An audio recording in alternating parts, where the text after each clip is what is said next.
Greetings. You are now tuned into the vault. Trust Christian owned, nothing control everything. Just want to thank you for tuning in live, listening to replay. Always appreciate everybody that tunes in live, listens in the replay. Thank you all for making it a point to click on the vault and listen to what we're going to be talking about today. In this particular episode, we're talking about the size of the dream equals the size of the trust. Episode 748.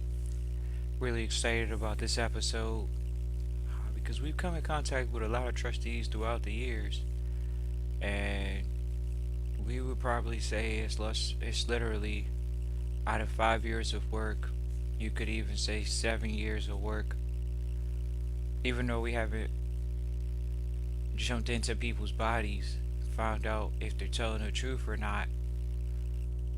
But we've talked to trustees throughout the years, people that are enrolled in trustee training and or otherwise, and people that reach directly out to the vault. No indictment or anything on them. It's just the reality that when we talk about the size of the dream equals the size of the trust, I mean, you think about it. If you're saying, hey, I don't really have a dream more than $10 million, then you can already tell how big the trust is going to be. So a lot of times, when we ask trustees, what are you looking to do? Some of them will say, or many of them will say, oh, I'm just looking to protect some property. I'm looking to, pass along a legacy to my children or give them something.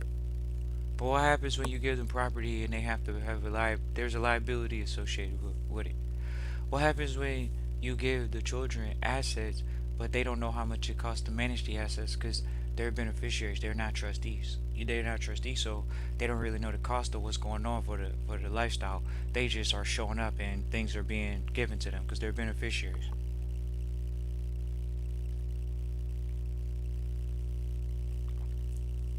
That's how it looks. If you're gonna give something to someone else, do they know how much it costs for them to maintain their lifestyle or standard of living, or is it not that? Is it not that? And so, are they the beneficiary or the trustee? The size of the dream will dictate whether you want the children to be the beneficiary or the trustee. Some people don't want to hear that, but that's the reality. If you got a little bit of money, you probably feel like your children can manage it. If you have substantial amounts of money, wealth, then that's the case. So when we talk about the size of the dream equals the size of the trust, it's one of those things where we talk to trustees and we'll ask them, well, what is your dream for the trust? What's your vision? Especially first generation trustees. What is your vision for the trust? What's your vision for the estate? How do you want to leave it when you pass, or how do you want to have it before you go? That's just bottom line. Think about after you pass. How do you want it to look after you pass, or how do you want it to look before you go? Either one is giving a good view of what we gotta be working on, what we're supposed to be taking care of. We're caretaking for something. You're a steward at that point. You're a steward of gift, talents, and abilities that you've been given by your creator, and the creator gives you the abilities to go out and create additionally or see things happen in your favor. So when we talk about the size of the dream is the size of the trust, look, ladies and gentlemen, we can come at it from a perspective of, once again, everybody wants people to be the superhero. Oh, everything's going to be great. All you got to do is just get in trust and everything will be right. No, that's not how it works. That's not trying to just be a supervillain. We're just letting you know. Most people would say, why would you be going into trusteeship if you A, don't have the money, 2, don't have the asset base? What's the benefit? Most people can't justify the fact that it's just for asset protection, because sometimes some people have income coming in. Doesn't matter where the money's coming from. To a degree it does, but for the most part, the fact that they have income coming in, they actually have additional resources and assets that they will have to protect. It's just appropriate to protect them, those assets. So when we talk about assets and we talk about your dream, are you going to be leaving less than $5 million? Are you going to be leaving less than $15 million worth of assets to your family? These are some of the hard questions that some people don't want to hear because, well, Trust Christian, how could you say that? I gotta look into these additional assets now. I gotta have more than $15 million worth of assets. You're calling me out. Well, are you gonna have more than 15 million? Yeah. Then there's a conversation that just needs to be had right now. It's not a conversation when you get it, it's a conversation before you get it. So you know when you get there, you're not surprised by the liabilities that most people would be surprised by. Oh, I'm surprised by this liability, that liability. Okay. As they saying you going on a trip, but you didn't check the weather to see how the trip weather's gonna be. It's just appropriate. You have the information available to you, so you can use it. Doesn't mean you have to follow it, but you can use it. You have it available. Oh, okay. I heard it might rain. It may not rain, but I'm still going to take an umbrella. That's all it is. This is the same exact thing. Financing the same exact thing. It's taking those, calculated risk as they call them. So let's continue talking about it. The size of a dream. Whether y'all know it or not, the mentors will tell you the bigger the dream, the harder it is to fail. See, people don't want to hear that. They don't want people to talk like that. Oh man, you can fail if you think real big. It could be unrealistic. That's how they talk to you. And you got to be able to discern, saying, okay, you know what? This is my big dream. This is what the mentors challenged us in the past 24 hours. This is just bottom line. Mentor said, 10x the money that you need right now. Whatever you had on the table, whatever you didn't have on the table that you were aspiring to, 10x it and walk as if right now. They need you to do that for the next 24 to 48 hours. That's that. Some people may say, oh, Trust Christian, what does that mean? We just talked about it. The mentor said, take the goals, the numbers that you have, 10x it, and walk into the version of yourself right now that has that. Like, be that version right now. What are they thinking like? What are they acting like? See, people don't want to hear. If they had 10 times more money than they have right now, they'd be spending money. They would literally go online and start shopping. They would go do this. They would go do that. Now, some people would say, is that what you're saying, Trust Christian? If I 10x my thought process, that means I'm just probably going to go out and spend some money. That's what they don't want to hear, though. They really don't want to hear that. We already know that. Oh, Trust Christian, I don't want to spend no money because I know that it's really not there. So what are you telling me, to spend some money I don't have? That's exactly not what we're telling you to do. So, no. In all actuality, though, what you can do is you can think and feel like the person. We're not saying you got to spend money like the person, but you can think and feel like it, because you got to be think and feel like that person anyways. Isn't that who you are aspiring to be? Yeah. So the mentor, they understand psychology and all this good stuff, so you know how it is.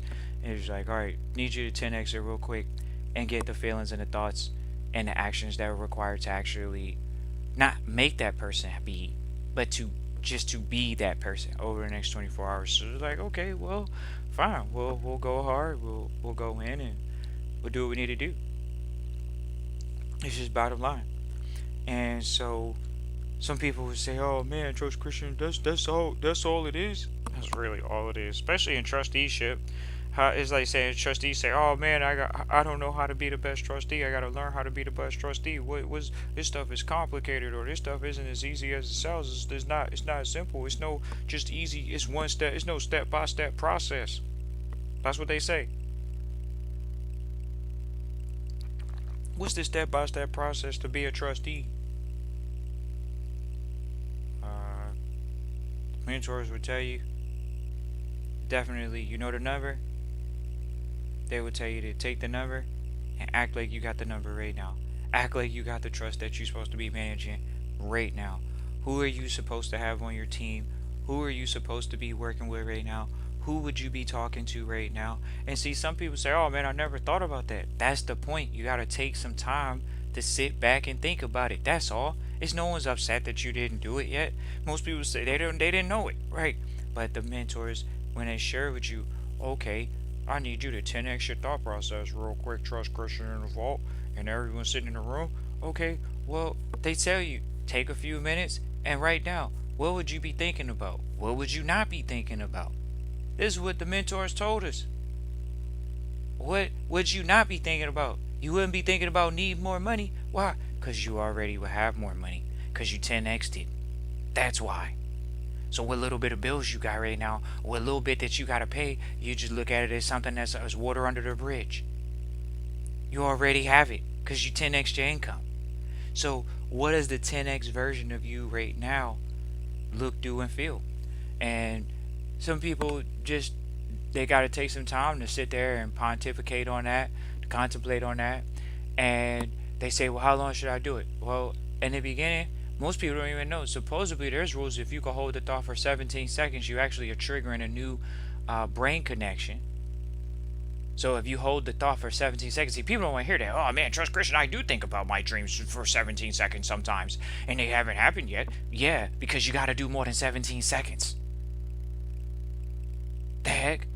You got to do more than 17 seconds. So if you do 17 seconds, it's a known scientific fact, since you want to go there, that if you hold the thought for 17 seconds, you created a new connection in your brain. So if you create a new connection at 17 seconds, next thing the mentor say, oh yeah, well, take every now and then throughout the day, just take a minute and just daydream real quick.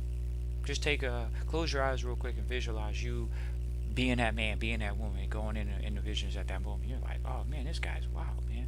He's doing his visualization stuff too. Hopefully he's doing it. He's not just telling me it. But it's like, you already know that the mentors are successful, so it's not a question of, oh, are they doing it? They're telling you things they do. So the mentors say, oh yeah, just take a minute throughout the day and just say good things to yourself, positive things to yourself about your dreams being accomplished. Not that they will be accomplished, that they are accomplished. They would always tell us to think that they're already accomplished. Think about already having things. You have to put your mindset in an already having position, not a I don't have and I'm looking to get, because it's a vacuum of I don't have and I'm looking to get. So when you have the mindset of I already have and I'm just receiving more of what I already have or already have coming to me, then you just keep receiving more of that. And that definitely is a very counterintuitive thought process. You're talking to one of our trustees the other day, and they were telling us how surprised they are by the thought process of them having to think about an exit from the public side and public business. And it's just like, well, what's wrong with that? Like, literally, that's all you gotta find out is what's wrong with that. Why are you so now wanting to go into public? Think about this, ladies and gentlemen. If you think of the public side as just as a job alone, and maybe you will come to the private side and be more, not a beneficiary, but you could do less.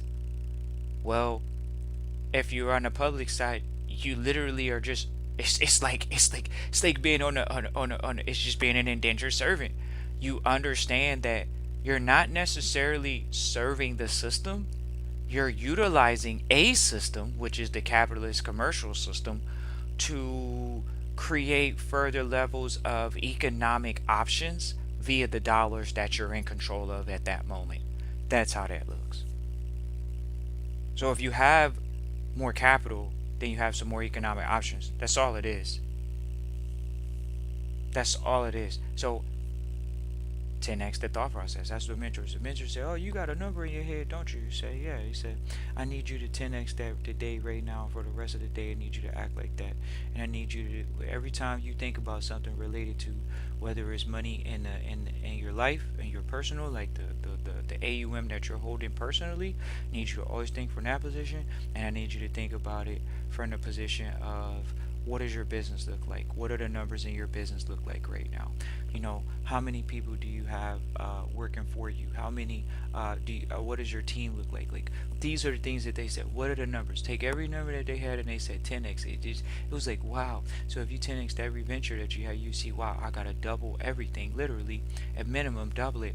And in turn, you start seeing, wow, there are things that I wasn't thinking about doing at a lower level than I am thinking about doing it right now, because I know that I have to expand a lot faster, or expand in general, because what I was doing was not 10x work. It was that level of work. So now you're doing more 10x work. And so this is just a thought process that, that mentors, they challenge you for a day. They'll call you.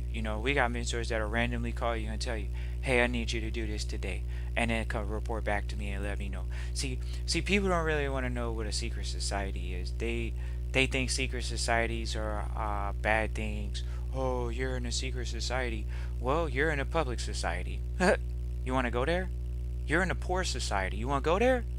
Because secret societies are labeled as people that covet information, people that have valuable information, which, if you want to say knowledge is power, then would money be a form of power? So if you have money, then you do have some form of power.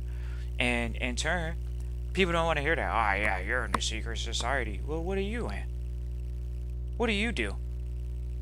You don't even know about the secret society that someone's in. You just want to talk, oh man, it is a secret society. So,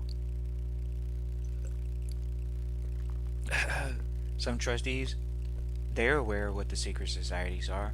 What do you mean? But 1% environments are secret societies. The fact that a 1% environment will say, you have to pay to come in here. It's a barrier to entry. Simple as that. Some people may not want to hear that, but that's the reality. We got trustees that are at least willing to pay the barrier of entry. We're really thankful for that. Have quite a few trustees that want to pay for the previous lessons that we have, recordings from rooms that we sat in, things of that nature.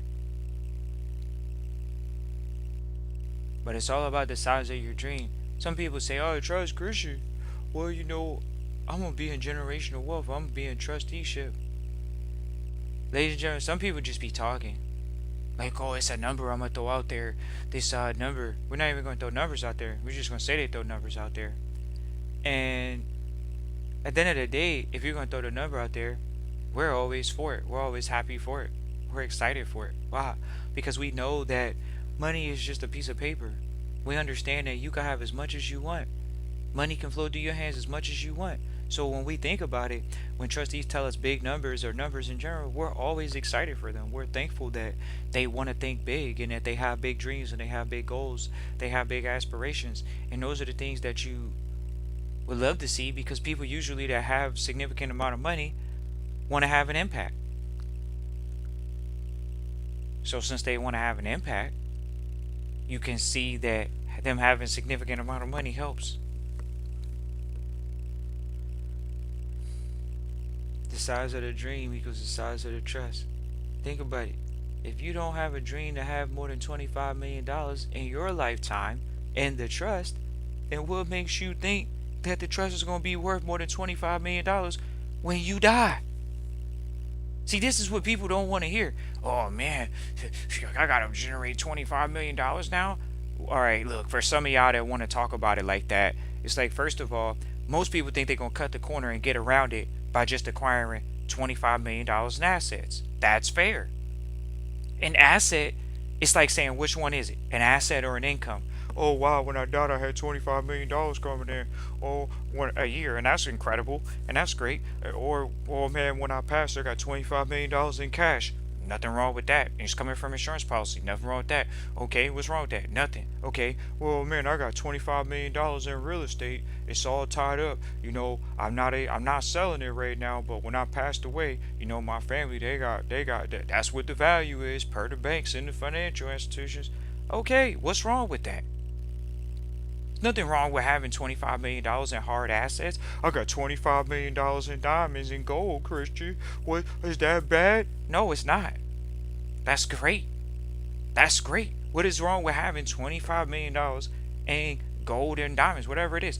So we're not saying don't have it in a hard, tangible form. What we are saying is the number that you decide, that's what the number is going to be. And so it's very important for you to say, okay, in your mind, and have it concrete. Because think about it, if it's not in your mind, whose mind is it going to be in? How are you going to be able to transfer that to the lawyers, to the accountants, to the trustees, the people, the workers, everyone that you need to get to have this estate? So how do you have the estate? You got to think about the number first. See, so we're really thankful that the mentor came to us today, and they shared with us to, you know, 10x your thought process for today. That takes a lot of excuses away, partially because a lot of people aren't dreaming big. So of course they aren't gonna be hesitant. But for the ones of y'all that's dreaming big, y'all know y'all got big dreams. Y'all know y'all big spenders. Y'all know y'all big tippers.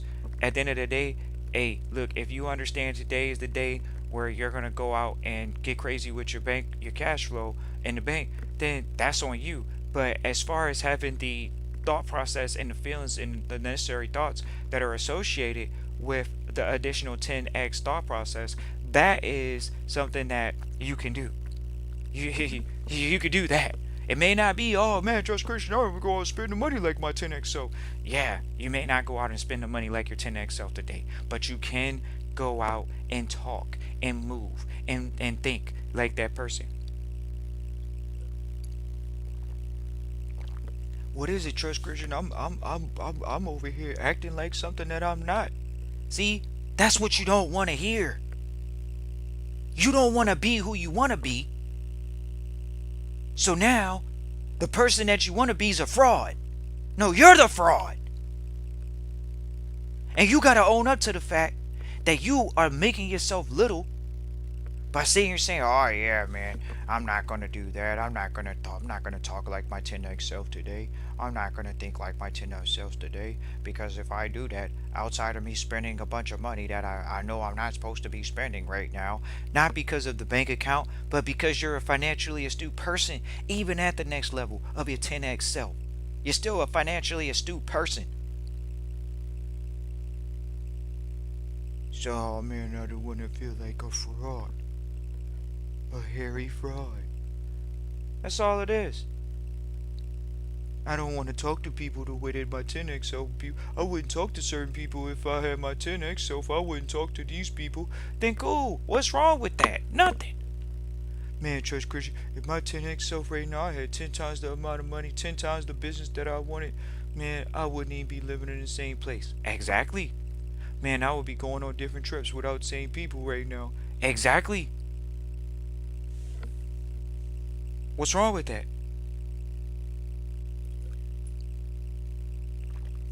Oh man, Trust Christian, man, but you know, we got trustees that enroll in trustee training. They first generation trustees, and they'll be the only one in their friend circle with a trust. It's like, first of all, that's how you know you're not in the right friend circle. We not upset with none of them. We don't care. We just telling y'all the straight up truth. Like, there are trustees that will tell us, yes, I don't have anyone in my friend circle that I could talk to about trusteeship. And it's not a bad thing. It's just, okay, well, you might want to get around people that are in trusteeship so you can have conversations that are going to be productive towards the outcomes that you're looking for. Oh man, I got to know what to do with the money when it's in the foundation. I got to know what to do with the money when it's in the trust. Exactly. How you going to know what to do with the money when it's in the trust if you ain't out with the right people talking to them about what they're doing with the money in the trust? Now, granted, if you don't want to get around the people, that's fine. But think about it. You're telling us, whoever it is, oh man, I'm around people right now. I'm going to live quietly in trust. First of all, people in trust deal with people in trust. That's just a hard reality for people to hear. The people in trust deal with the people in trust. That's just what it is.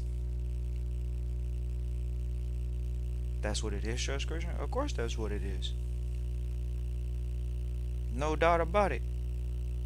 We sit in the rooms, there's no, oh, Trust Christian. Are all of you guys in trust? I mean, if you consider themselves, if people in the room are considered, if we went to the lowest level, not even a high net worth investor, just an accredited investor, just an accredited investor, yes, just an accredited investor, yes. So how you gonna handle that? How you gonna handle that as a trustee? No, okay, man, I gotta be around other trustees that are in these environments.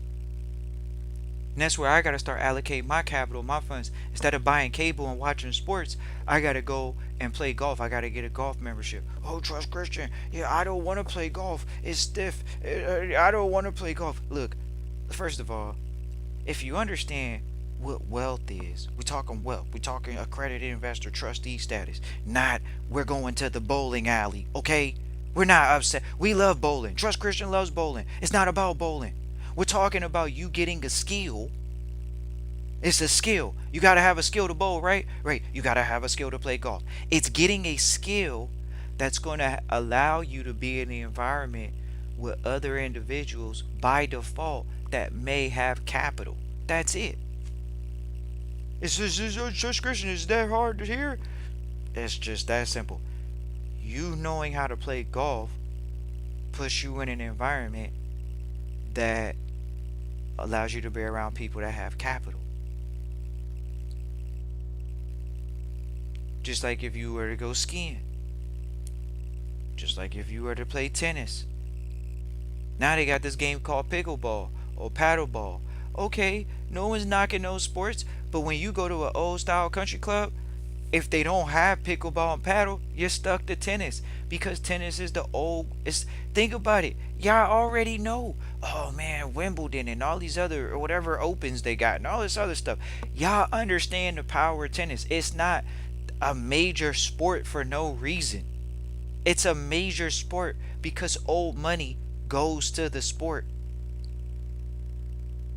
It's not to say they don't go to the football games, but they're not sitting in the regular seats. They're sitting in the box. There's a difference. So some people say, "Oh, Trust Christian, I'm gonna do the new money. I'm gonna go sit on floor seats. I'm sitting at floor seats at the basketball game." First of all, we don't see old money traditionally sitting on the floor. They're in box seats. It's a different place to sit. It's nothing to go against going to these games and these sports or whatever. We're just Christian. We just giving y'all from what we're aware of and sitting around and we dealing with people. They're talking about it. Just Christian doesn't care for or not care for tennis or skiing or golf.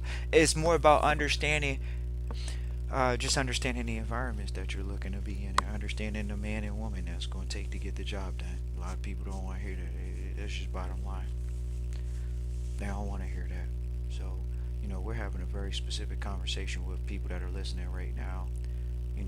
That are gonna say, hey, you know what, Trust Christian, he always told me that. Mentors always told us this too. Oh man, he told me about going to play golf, man. I just avoided it for so long. You don't even have to have a full set of clubs. You can get 2 clubs. You can get 3 clubs. You don't even need a full set. You ain't Tiger Woods. It's like a toolkit, okay? A toolkit. Golf is a toolkit. You got the hammer. You got the screwdriver. You got a saw. You don't use one thing for everything, right? But you don't really need more than 2 tools in the sport. Just like when you go play basketball, you got to spend $100 on a pair of sneakers. When you go play football, you got to spend $100 on a pair of sneakers, right? Right. It's the same thing. You're buying a tool to play the sport. But you got people want to sit out here talk about, oh man, Trust Christian, I'm gonna go play flag football and live out my glory days. Go ahead. Go ahead. But we know that that if you picked up golf, you know that it may benefit you. Simple as that. I mean, we've been part of swim clubs before. You could be a part of a lot of things. Equestrian, oh man, don't even get started there. As soon as you have some real money, they try to get you in this horse stuff over here, and it's wild, man. Y'all talk about, oh man, don't waste money, Trust Christian in the vault. I wasted money, Trust Christian in the vault. You didn't waste money. What they go? So they gonna tell you, and then y'all watching the internet. The internet says, oh yeah, don't buy a jet. That's a waste of money. Don't buy a yacht. That's a waste of money. You think horses aren't a waste of money? You gonna go buy a horse, right? You gonna have multiple horses. You gotta store the horse. After you store the horse, you gotta race the horse. You gotta have a staff for the horse. It's like, god dang. And talk about, oh man, don't waste money. See, it's a mindset. See, the 10x you might say, well, that's just the cost of having a horse. Right. But people want to talk about what you're wasting your money on. And that's why this is an episode. Because you think about it. How you going to sit here and say, oh man, Trust Christian, I want $1 million. But you're not trying to spend no money. You're not trying to spend no money. You don't like the word spending money. It makes you get an ick when you think about spending money right now. So when you think about $1 million, you don't think about spending a million. You just think about hoarding it. You think about holding it in a trust. Oh, I'm gonna hold $1 million in a trust. For what? For what? They give you the mental security? Well, if that's the case, do it now, because you ain't gonna spend it. Because if you're gonna spend it, like the mentors told us, then what are you gonna do? You're gonna think like it right now. You're gonna feel like it right now. And you're gonna make the moves that are gonna make you look like that person right now, make you smell like that person right now, make you talk like that person right now, make you feel like that person right now. It's not one thing. You don't have one sense. You gotta look like the person. Well, we talked to a trustee. We're really proud of this trustee. If you listen, you know who we talking about. You know who it is. Shout out to this trustee. But we've been working with this one trustee, and trustee, they it's a trustee, and they are who they are. They're not under 40. So give you some demographics. They're in the uh, Midwest region. Lived in the United States most of their life, all their life for the most part. So it is what it is. Did they take 2 weeks of vacation as a kid? It doesn't matter. They're an adult. They have a HVAC business. To even promote this trustee, to know how much we are proud of them and appreciate them. The trustee, they came to us. They said, "Trust Christian, we want to go 1099 on our job." Bam. Most people can't do that. This particular trustee, because they're in the HVAC sector, they're able to do it. Bam. They went to the quote unquote employer, told the employer, "Hey, look, I just want to let you know I want to go ahead and transition." We have many trustees do this. What y'all talking about? This isn't a one-time thing. This is a we do this thing. It's a continuous thing. Some people don't want to hear that reality, but that's the reality. Yes, you could 1099 with a job. What difference does it make? If anything, you helping the company out because they ain't got to pay for insurance for you no more. That's what y'all don't want to hear. Oh man, the company, they're not going to take me off the books. Why wouldn't they want to take you off the books? Meaning that they don't have to deal with employer insurance anymore. But people don't want to hear that though. I don't know what you're talking about. I never heard that before. I don't know about that. Exactly. So when we're talking about with trustees, hey, one trustee, okay, bam, the trustee's like, hey, I actually went to my company. They're going to 1099 me now. Okay, great. Trustees 1099 said, okay, great. Progress with this trustee. We just told the trustee, look, at the end of the day, the way you present yourself is how people are going to take you. We told this trustee, we know we doubled down on this message to them at least 2 weeks in a row. We know we did, and there's nothing wrong with it. But we doubled down on it 2 weeks in a row. Like, hey, trustee, why? Because the trustee was coming to the calls with T-shirts on. Some people say, "Oh, Trust Christian, who are you? What do you mean? I trust a T-shirt. I'm sitting in my house. I'm sitting in blah blah blah. Whatever, ladies and gentlemen. We're talking to a trustee that's going to have to go into a financial institution and have over $25 million in the bank account. So, yeah, sure, they can come in there looking dusty if they want, but they're not there at that moment right now. So they're in the process of building financial relationships, and they want people to be taking them seriously as a trustee. So we talked to the trustee about this for a few weeks in a row, and then the trustee was like, trustee got the hint. Trustee's gotten the hint a few times now. Whether trustee got the hint or not, it's not about whether they took it for a Trust Christian or vote. What we're aware of is that the trustee came on the call this past week, and they came on there a lot cleaner. And we immediately told the trustee, we just want to let you know that that's something that gets noticed before you open up your mouth. So just to let you know, it's not that we noticed it, it's the fact that other people are going to notice it, because it's just a cleanliness that is being portrayed. It's not, oh, you're a dirty person. It's no, you're portraying a cleanliness by dressing a business casual part. That's all it is. No one's telling them he had to do anything or she had to do anything. We're just letting them know. And the trustee came on, and the trustee was like, I'm tightened up. And it's like, yeah, you're a trustee, man. Like, you're talking about big boy money. Like, you're always moving around. You're not gonna look shabby ever. You're talking serious capital. You're not gonna look shabby. So we're not telling the trustee to go out and break the bank on what they wear, but we are saying, hey, for a lower price, go ahead and start looking the part. And they came on and they looked the part. Now, whether y'all know this or not, this is funny. So trustee, It's over for you. We appreciate you. We're not talking about you anymore, but we're going to talk about what people do. So this isn't trustee related anymore because this is a funny part. So here we go. A lot of people have aspirations to wear designer clothing. This is just the reality of life, especially first generation trustees. This is just a reality. Like some people be like, "Oh man, you're not supposed to wear designer and all of these labels and all of this stuff." And look, Trust Christian will sit here and tell you, we sit around money, old money for sure, hundreds of years old for sure, and we'll tell you that's not completely accurate. Like a designer could be definitely a Chanel. People are wearing Chanel in wealthy environments. People are wearing Cartier watches in wealthy environments. People are wearing, like, people say, "Oh, I gotta get a Rolex." Like, people are wearing Rolex in wealthy environments. Like, that it's not a flashy flex. It's just custom, if y'all understand. So there are certain brands that you would consider old money brands. Like, oh, there are some old money brands, old money designers. So when people say, "Oh man, like, I can't wear that designer stuff, man. I'm supposed to be not wearing, or I do want to wear all these designers, but I don't want to look wild." Because I mean, some people, they gonna go buy the mannequin, and that's that. They gonna go buy the mannequin, but overall, if you're not gonna buy the mannequin, you should be fine. A lot of people, if you're like, "Oh man, I love nice stuff, I love looking good, I love wearing designer clothing and stuff like that," Trust Christian and Evolve will tell you that, hey, look, we just encourage y'all to look into the old money stuff and make sure that you understand, like, you look into now, because if you're going into designer, you're going into craftsmanship.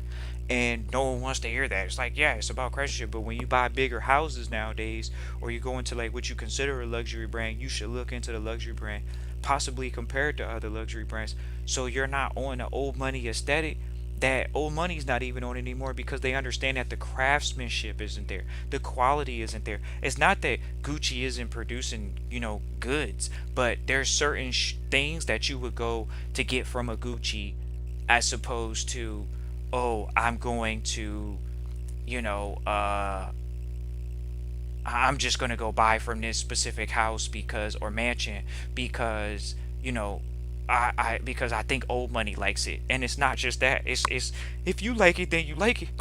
We just letting y'all know that, once again, if you have significant capital, it's nothing completely wrong with wearing designer brands. We just encourage you all to look into what will be considered old money brands, so you don't look like a fool out here. And you know that's just bottom line.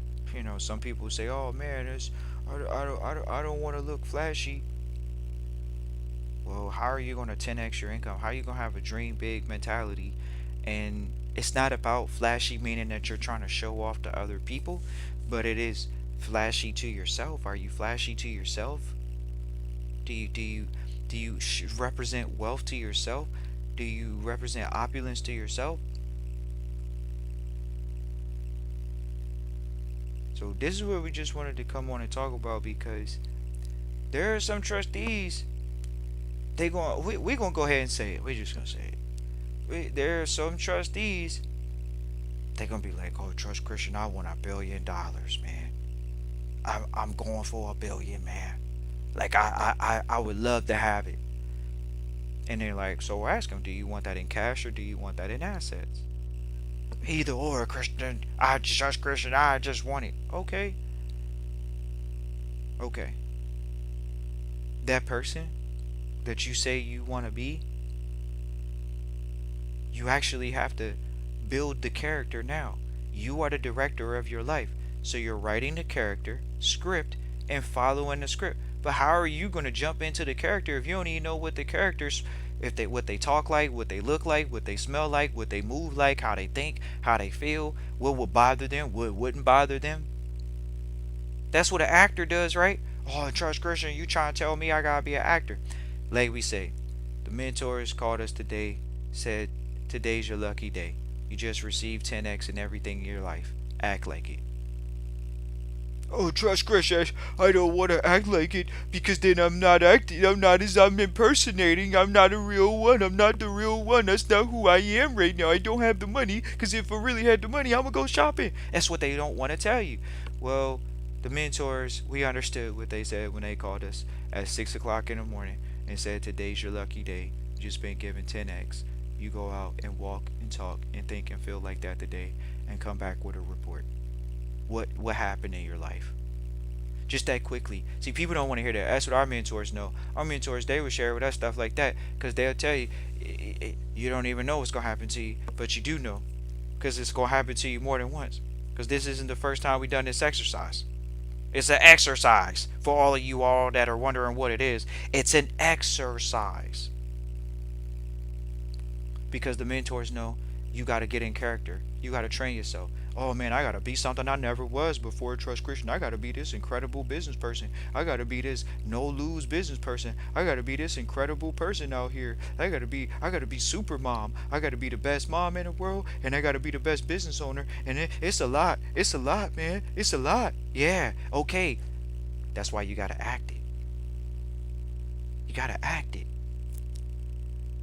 so you can feel it. You think actors don't feel the part? That's why you can feel the part when they acting. Because they feel the part. You gotta feel the part. For the ones of y'all that's, oh man, it feels like it's a lot of work. It's because your old character don't know how to handle the work right now. That's just that. But your new character can know how to feel it. Now some people say, oh Trust Christian, man, you giving me the hard words today. I gotta learn all this stuff that you talk about. It's just a whole more stuff I gotta learn, Trust Christian. I gotta learn trusteeship, I gotta learn everything. I gotta learn how to do float and everything. The mentors will tell you, the bigger the dream, the bigger the trust. In yourself. And your creators. To know that the job is done.